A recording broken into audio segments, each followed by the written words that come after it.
Sudarlun, rumah tua berkonstruksi kayu ini adalah milik keluarga M. Said 70 tahun dan Safawan 60 tahun, warga desa Pasi Masjid, Kecamatan Merbu, Aceh Barat. Rumah pasangan ini tanpa penerangan listrik PLN, sehingga hanya diterangi lampu teplok saat malam hari. Posisinya yang berada tepat di pinggir rawa mengakibatkan rumah mereka kerap tergenang. Terlebih saat Kru Merbu meluap karena diguyur hujan. Di usia senjanya, M. Said masih bertani ke sawah guna memenuhi kebutuhan hidup keluarganya. Sementara satu unit rumah bantuan tsunami yang diterimanya kini telah ditempati oleh sang anak dan cucunya.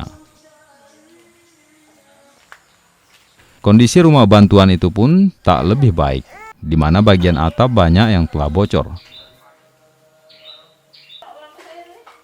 Sementara penghuninya belum mampu merehabnya.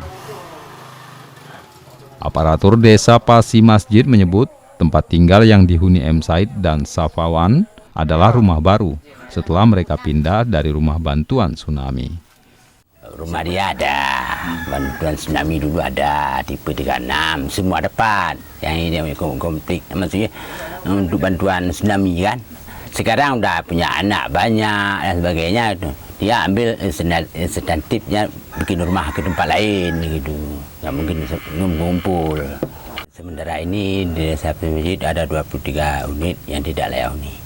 Sementara itu sudah kami naikkan kepada Perkim Kabupaten Aceh Barat, itu dapat dana rehab sekitar berupa uang 15 juta, ongkosnya 2,5 juta, jumlah besarnya 17 juta 500.000 rupiah.